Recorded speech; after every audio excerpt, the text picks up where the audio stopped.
What have these last few weeks been for you? Been like for you just stepping into that starting spot with Sam not being able to go out there? I mean, it's definitely been a good feeling to be able to step in a spot, especially a guy like Sam. Sam's definitely a guy you can't replace. So for me, just these last couple weeks, it's for me. I've just really been wanting to do my job as well and play my game as best as I can. And what has it been like, overall, just getting coming to JMU and learning the system and things like that, and kind of waiting your time, but now finally getting the opportunity and just trying to take the most of it. For me, I've always taken pride in just being really smart about the game, and so for me, it's always just been learning everything and just knowing what I can do, so that when the opportunity did come, I was well prepared for it. What's it like seeing a guy like Ty Holmes and also Devin Coles in the secondary making plays the last few weeks? From your perspective. I mean, it's great when you have guys like that who step up into roles like that, and they're able to come in and make the defense not really skip a beat. That's always something you need, especially later in the season when guys do get banged up, and you gotta rely on people like that. It's really nice to see them start making plays, and I'm definitely happy for them to make it happen. And I guess Kyle Davis. What kind of respect has he garnered over the last few years? I mean, on practice field, he's walking the sideline talking to you guys. Like, do you have any maybe favorite memories over the years? Just talking to Kyle. Me and Kyle are really close. We've been locker mates for the last 2 or 3 years now. So, and my roommate's Camden Y, so I'm always really close with the specialist. So, I don't really have a specific one off the top of my mind, but yeah, Kyle's always been a great guy to talk to, and he is also someone who just knows football, so you can always talk to him about it and stuff like that. What was your first reaction when you saw him walk into APC with his Yeti mug and his sweatpants and his green hoodie? At this point, it's a known look for him, so it's more a surprise when you don't see him like it. Going back to Saturday's game, how do you think your playing style can be an advantage for this team going up against Georgia State's and what they've been able to do with their receivers? A big thing this week is, especially for the secondary, is just having our keys and our eyes in right spots. They're a very heavy run team, and they really do like the play action. So for us, as a secondary, we just can't get caught in the run. We have to stay very focused and locked in on our keys, so that when the opportunities do come, we're in the right spot. And for me, I would say I'm a very savvy player, a very headsy guy. So I would definitely I definitely feel like this is something that could help me this week.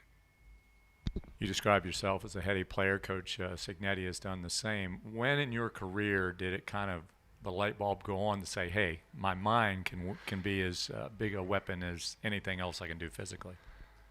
I feel like I've always been like that growing up. For me, I was a quarterback up until my senior year of senior year of high school. So for me, it was always just me wanting to be a step ahead, because for me, I feel like if I'm a step ahead, then it's not really thinking; it's more instincts, and I feel like that's really when you play at your highest level. And you also spoke of, and we know what Georgia State likes to do in running the football. Where and how do you keep yourself disciplined and not try, not hedge or edge when you're not supposed to be in this circumstance, because it can be certainly a big detriment if you do. Yeah, biggest thing for us is just staying locked in on our keys. Because for us, if we're staying locked in on our keys correctly, then it'll put us in the right spot for every play. So for us, it's like you said, we can't see the run and being like, oh, I want to go get in on that, because if our key's not telling us to go key on the run, then it'll definitely hurt us. Wilmington's a beach spot. You miss the beach? I always do. This definitely was a culture change for me, going from warm weather, beach 15 minutes away, to almost snow all the time. So, yeah.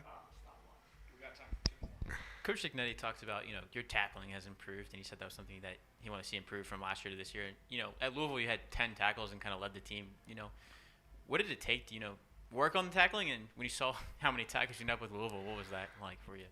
Yeah, I mean, I ran into Chris in the locker room after the game, and he was telling me I had double jits, and my first reaction was no way. But yeah, for me, it's definitely been something I've always had to improve on, and it's something that you always want to improve on. So for me, it's just very much in practice, just really emphasizing for me like being in the right spot and stuff like that. But Yeah, Louisville game. It's like kind of like Coach Signetti said. It's definitely something that you don't want to see with your safety getting a ton of action like that. But I mean, for me, it was just being in the right spot and having to make the plays when they were there.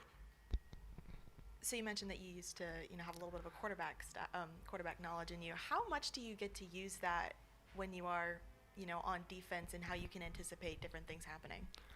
For me, it definitely helps when you're more playing the pass. It helps a little bit more when you're keying the quarterback and kind of seeing where he's looking, what he wants to do. Because there's a lot of time, like a lot of good quarterbacks, especially in this league. They will look one way and maybe want to throw another. So it's definitely one of those where throughout the week when you're watching them, you want to pick up little things here and there. And I guess from having a pass doing that, it's a little bit quicker to pick up on. And then, stepping in for Sam, what have you been able to learn from him just sitting behind him and now being able to take it and use it on the field? Yeah, me and Sam have always been really close off the field as well. We were roommates for camp, and then we've been roommates. We were roommates every game for this year. So it's definitely something where it's very much give and take. Where he will show me things that I sometimes don't see, and sometimes the other way. So it's definitely been a very good collaborative effort between us. Yep. Thank you guys.